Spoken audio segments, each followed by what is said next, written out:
సుబ్బారావు నగర్లో భూ కబ్జాలు అరికట్టాలని వైసీపీ పెద్దల జోక్యం చేసుకోవాలని స్టాండింగ్ కమిటీ మాజీ చైర్మన్ బర్రే కొండబాబు డిమాండ్ చేశారు. నగరపాలక సంస్థ పరిధిలో ఉన్న 49వ డివిజన్ సుబ్బారావు నగర్లో ప్రభుత్వం ద్వారా పట్టాలు పొందిన పేదల స్థలాలు భూ కబ్జాకు గురవుతున్నాయని, వాటిని తక్షణం అరికట్టాలని కార్పొరేషన్ స్టాండింగ్ కమిటీ మాజీ చైర్మన్ వైసీపీ సీనియర్ నాయకుడు బర్రే కొండబాబు కోరారు.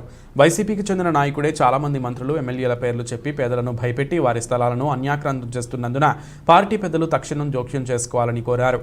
ది రాజమండ్రి ప్రెస్ క్లబ్లో మంగళవారం జరిగిన విలేకరుల సమావేశంలో ఆయన స్థలాలు కబ్జాకు గురైన బాధితులతో కలిసి మాట్లాడారు. అధికారులు కనీసం నోటీసు, మార్కింగ్ ఇవ్వకుండా ఒక వైసీపీ నాయకుడు జేసీబీ తెచ్చి వారు ఇంట్లో లేని సమయంలో అక్రమంగా ఇళ్లు కూల్చివేశారని ఆరోపించారు. బాధితులందరూ నిరాశ్రయులై రోడ్డున పడ్డారని, వారికి ఎటువంటి ఆధారం లేకుండా పోయిందని, వారిలో ఉన్న వితంతులు నీడలేక అల్లాడుతున్నారని ఆవేదన వ్యక్తం చేశారు. అసలు వారి ఇళ్లను కూల్చడానికి ఏ అధికారి అనుమతి ఇచ్చారన్నది కూడా తేల్చాలని డిమాండ్ చేశారు. నేను లేబరే ఏరుముద్రగానే నేను నీకులాగా కబ్జా చేస్తే కబ్జా కోరు కాదు. కబ్జా నేను నా ఇల్లు కబ్జా చేశారు బాబు అన్నామని పక్కన పెట్టుకొని కూర్చున్నాడు. మరి నేను 10 లక్షల రూపాయలు ప్రకటిస్తానన్నాడు, నా ఇల్లు లేదు బాబు అన్న ఆవిడ్ని, ఇదిగో నువ్వు చెప్పు, నీకు 10 లక్షల రూపాయలు నాకు వస్తాయి, నువ్వు చెప్పేసి ఈ ఆధారాలు తెచ్చానని చెప్పి చూపించారనుకోండి, ఆవిడ పక్కనే కూర్చోబెట్టినప్పుడు ఆధారాలు తీసినప్పుడు ఇచ్చేస్తారు కదా. నీకైతే 20 లక్షలు ఇస్తాను, ప్రూవ్ చేయి. 110 సైట్లు అన్నా కదా, అవి కూడా ప్రూవ్ చేయి. 110 సైట్లు ఏవో రాజపల్లి ప్రసాద్ మొదలెట్టాడు కార్పొరేటర్ అయిన కాడి నుంచి. అబ్బాయి సింహాసనంలో నువ్వు అమ్మేసావు, ఎంత తేల్చేస్తానని చాలా చూశాడు. 5 ఏళ్ళు అయిపోయింది, మళ్ళీ తర్వాత 5 ఏళ్ళు అయిపోయింది, ఇంకా 4 ఏళ్ళు పైన అయిపోయింది. ఇప్పుడు ఆయన ఏం చేయలేదు, ఆయన కూడా నువ్వు నువ్వేం చేయలేదు. సింహాసనంలో 110 భూములు తీసేసి లేని పేదలకు ఇచ్చేయండి, నేను అన్నీ అని తీసేసి నీ జేబులో డబ్బు ఉంటే మరి ఎన్ఎస్ డబ్బు ఎందుకు ఇవ్వట్లేదు స్వామి? ఎందుకు ఇవ్వట్లేదు? 2 లక్షలు అట్లా ఇచ్చి 50 లక్షల భూమి నీ దగ్గర పెట్టుకున్నావా? 1 లక్ష ఇచ్చి 80 లక్షలు ఇల్లు నువ్వు కబ్జా చేసి కూర్చున్నావా? అలాగే ఎన్ని ఉన్నాయి చెప్పరా? చాలా ఉన్నాయి. అవి చెప్పాలంటే చాలా ఉన్నాయి. నువ్వు తీస్తే బయటికి మంగళపొదులు తీస్తే ఎలా వస్తుందో అలా వస్తుంది. బొచ్చుడు ఉన్నాయి. డబ్బులు రెడీ పెట్టి కూర్చున్నాను. ఏంటి నా చిన్నప్పటి నుంచి ఎవరో భయా జోసెఫ్ రాజు గారు నాకు తెలుసు, మేము ఎక్కడ పెరిగినాడు. ఆయన దగ్గర మధ్య నుండి డబ్బు తీసేసుకుని ఆ డబ్బులు ఇవ్వకపోతే నెత్తునూరు కొట్టుకొని ఎవరో నరసింహరెడ్డి గారిని అందరూ మొత్తం అందరం తీసుకొచ్చి చేస్తే వడ్డీ ఆయన కట్టుకున్నాడు, అసలు ఇచ్చే నేటికి అని చిన్నపిల్లలు అడిగాడు. బాబోయ్ నేను మధ్యలో నిప్పించాను బాబోయ్ అలాగని. నీ దగ్గర డబ్బు అంటే ఎందుకేమో ఎన్ఎస్ గారు తారీఖు బంధువుల సైటు నువ్వు మొక్క కింద ఎడగొడుతున్నావు. నీ నోటినాడు నువ్వే అన్నావు కదా, నిన్నేమన్నావు? 8 లక్షలు ఉంటుంది, 7 లక్షలు ఉంటుంది, 6 లక్షలు ఉంటుంది అని సెంటు. 8 లక్షలు 6 లక్షలు ఉన్నదే కోరి చివరి ఆడుకొని ఉన్నదే 5 లక్షలు 6 లక్షలు. 5 లక్షలు ఎక్కడ లేదండి, 6-7 లక్షలు క్వారీ చివరి ఉన్నది. ప్రమాదకరమైనటువంటి ఇదిలో ఉన్నటువంటి సైటు రోడ్డు కానీ ఇది సరిలేదు, 6 లక్షలు ఉంది. తన తెలుగులో ఒక ఆయన తీసుకొచ్చారు. ఏది రాజమండ్రిలో ఇలాంటి కబ్జాలు కానీ లేకపోతే ఇలాంటి అన్యాయం జరగకూడదని ఒక ఆయన బయట తీసుకొచ్చారు. తీసుకొస్తే ఆడు ఎంత గుళ్ళు బాధేసుకుంటున్నారండి సైంటిస్టులు. నువ్వు సైంటిస్టు 6 లక్షల రూపాయలు నాకు జీతం అంటే 6 లక్షల రూపాయలు నువ్వు చేతికాడని నా దగ్గర 5 ఏళ్ళు కొనుక్కు ఎందుకు వచ్చాను ఆయన. 6 లక్షల రూపాయలు నీకు ఇస్తే 6 లక్షలు వదిలేసి నా కారు మీద నా పైలట్ పోవడానికి, ఫోటోగ్రాఫర్గా ఫోటో పట్టుకోవడానికి ఎక్కడ మీరు ఎలా నుంచోండి, అలా నుంచోండి, డ్రైవర్ దగ్గర ఎలా నుంచోండి ఫోటో తీసుకోడు కదా, పేపర్లో ఇచ్చేవాడు కదా. 5,000 రూపాయలు జీతానికి ఎందుకు చేస్తావు నా దగ్గర? 5,000 రూపాయలు మీ అన్నయ్యకి 5 అంటే 1,00,000 బ్యాక్ అని ఆ 1,00,000 నెలకు 5,000 అక్కడ పంపించేసుకొని నా దగ్గరే ఫుడ్ తింటూ, నా దగ్గర సర్వస్వం చూసుకొని, నా దగ్గర ఉన్నవాడుగా అంత ఇబ్బంది పడిపోతే, నేను కులాంతర వివాహం చేసుకున్నానని శ్వాసల పేరు నుంచి 10,000 తెస్తే నువ్వు నీ జన్మ అంటూ ఉంటే నీకు రుణపడి ఉన్నానని చెప్పేసి ఆ రోజు నన్ను బతిమాలితే, నా ఇంట్లో కరెంటు బిల్లు ఒకటి కట్టుకొని నెలల తరబడి నువ్వు ఉంటే నువ్వు 6 లక్షల రూపాయలు చేతికడ ఏ కంపెనీలో బాబు? టాటా బిర్లా అంబానీయా? కంపెనీ ఏంటి చెప్పు? నువ్వు సైంటిస్టా? సరే నేను సైంటిస్ట్ గారు దేని సైంటిస్ట్ బాబు? భూములుగా లేకపోతే ఏంటి? మీ బ్యాచ్ ఎవరు? ఏ కంపెనీ మీది? ఏ కంపెనీలో 6 లక్షలు పనిచేశావు?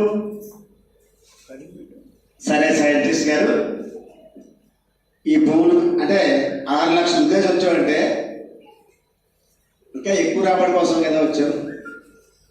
6 లక్షలు మించే వస్తుంది కదా. ఒక భూమి కొట్టు జాబ్ పట్టు, ఓ సైట్ పట్టు, దాన్ని అమ్మి పెట్టు, వచ్చేస్తుంది డబ్బు. 6 లక్షల నుంచి వచ్చేస్తుంది కదా నీకు. అది జరిగింది. అక్కడ మైనస్ వస్తుంది. అంటే ఇక్కడ నిండు ఆయన పని కట్టుకొని ఈ వత్తాడి గారి మీద, ఈ సైంటిస్ట్ గారి మీద పని కట్టుకొని వెళ్ళి నువ్వు యుద్ధం చేయి బాబు అని చెప్పి పంపింది కాదు అని భర్త గారు. అదేదో చూడు ఒకసారి అని మీరు ఎలా మా గొడవ గారు చూస్తారు, పెద్ద ఆయన కదా, వాళ్ళు కార్పొరేటర్ చేశారు, ఆ కోడలు కార్పొరేటర్ పెట్టారు, ఆయన ఏదో చూస్తారులే అని మాట చెప్పారు తప్ప దానికో ఎందుకే అచేపు నవ్వుతా ఉన్నవాడు నేను నవ్వింది రాలేదన్నా. ఎందుకు రాలేదు నవ్వు? గుండెలు ఎందుకు బాధేసుకున్నావు? విలేకరుల మీద ఎందుకు పడిపోతున్నావు? విలేకరుల బంధువులు సైట్లు ఎందుకు కబ్జా చేసేస్తున్నావు? నువ్వు ఎందుకు చేశావు చెప్పనా? నువ్వేమిస్తావు చెప్పు, నేను చేస్తాను. మంది పేరు ఎక్కడ ఉండదు, నీ సంతకం ఎక్కడ ఉండదు. మరి నీకు అంత డబ్బు ఉంటే ఎస్సీ కార్పొరేషన్ లోన్ తీసుకున్న వాళ్ళందరూ నీ చుట్టూ తిరుగుతున్నారా? అలా వచ్చిన సబ్సిడీ తీసేసుకున్నావు. ఎప్పుడో చంద్రబాబు నాయుడు టైంలో ఇచ్చినటువంటి సబ్సిడీ తీసేసుకున్నావు. నీ చుట్టూ తిరుగుతున్నారు. ఎందుకంటే ఆ తిరిగి వాళ్ళందరూ, నీ చుట్టూ తిరిగి వాళ్ళందరూ ఏదో నీకు కవసంలాగా దీనికిలాగా కాదు, వాళ్ళు బాగా కొన్నవాళ్ళు తిరుగుతున్నారన్న ఆయన సైంటిస్ట్ గారు. నువ్వు దేనికి సైంటిస్ట్ నాకు కాదు, కానీ నువ్వు ఏ కంపెనీలో పనిచేసావు నాకు కాదు, కానీ నేను చాలా గర్విస్తున్నాను. ఎందుకంటే ఒక సైంటిస్ట్ నా ఇంట్లోకి వచ్చి రాజమండ్రి రావడం మనందరికీ కారణం, నా ఇంట్లో రావడం నాకు కారణం. 6 లక్షలు రూపాయలు 5,000 రూపాయలు జీతానికి వచ్చాడంటే ఎంత త్యాగమూర్తో మీరే అర్థం చేసుకోవాలా. ఇప్పుడు 6 లక్షల కంటే ఎక్కువ వస్తే బాగుంటుందని సైట్ మీద మహానుభావుడు బతుకు సుబ్బారావు ఇచ్చిన సైట్ మీద పడిపోతున్నాడు. చెప్తున్నా అది ఎవడో అంటాడు చూసారా, నువ్వు ఇచ్చిన వార్నింగ్కి అమ్మ బాబోయ్ అంటాడు. ఏదది ఆయన గొంతు కూడా వెరైటీగా ఉంటుంది అంటాడు కదండి. ఏదైనా ఉండుంటే ఒక అమ్మకి అప్పకి పుట్టినోడు అయితే ఒక ఇంట్లో సైటు, ఒక ఇంట్లో 1,00,000 రూపాయలు ఇచ్చి ఆ సైట్లో దూరిపోయి లీగల్గా కూడా నువ్వే తెచ్చేసి మళ్ళీ లీగల్ మీద ఏదో లాయర్ చెప్పుకుంటాడు. ఒరే బాబు ఈ మాట అని అంటే నువ్వు ముందు చేసి నేను చెప్పుకుంటావు. నువ్వు లీగల్గా కూడా నువ్వు చేసేసి ఇప్పుడు చెప్పండి అర్జెంట్ డబ్బు తెచ్చేస్తాను, అర్జెంట్ నా జీవనంలో తిరిగేస్తుంది డబ్బు. ఏంటి తిరిగే డబ్బు? తిరిగేస్తున్నా డబ్బు తిరిగేస్తుంది. నీ దగ్గర డబ్బు ఏమైనా ఉంటే పౌరుషం పోతే డబ్బు ఇచ్చేది. నీ దగ్గర డబ్బు ఏమైనా ఉంటే ఎన్ఎస్ గారి 40 లక్షల రూపాయలు పొన్ను అన్నట్టుగా 8 లక్షలు చూసినా 5 20 40 5 40 కాబట్టి ఒక 18 లక్షలు ఆయన పడిసేస్తే మిగతా డబ్బు నీకే ఉంది కదా. అది ఇప్పుడు ఎడగొడుతున్నావు. వస్తున్నారు మధ్యవర్తులు, ఏదో అమ్మి ఉంటారు కదా, ఏంటంటారు బ్రోకర్లు ఏంటది ఏమంటారు, అక్కడ ఏం చెప్పుకోడు పెసవాడు అందరూ ఉన్నారు. నన్ను తూసేసాడంట, నేను అలాగలా జరిగిపోయానంట. అదే అనుభవుడు ఎంత కాదన్నా మరి ఇది రెడ్డి గారు అంత ఎత్తున్నాడు, మంచి బలమైన వ్యక్తి, నన్ను ఎలా తోసేంత దూరం పడిపోయాను అని సైంటిస్టు. మరి 6 లక్షల రూపాయలు వేసి నా దగ్గర 5,000 రూపాయలకి ఎందుకు వచ్చాడు? ఇవన్నీ ఏంటో ఇది పాటు నాకు అర్థం కాలేదు. ఎంత చేకమతో ఇక్కడ క్వారీ మీద అందరూ అనుకున్నారు నువ్వు సైంటిస్టు.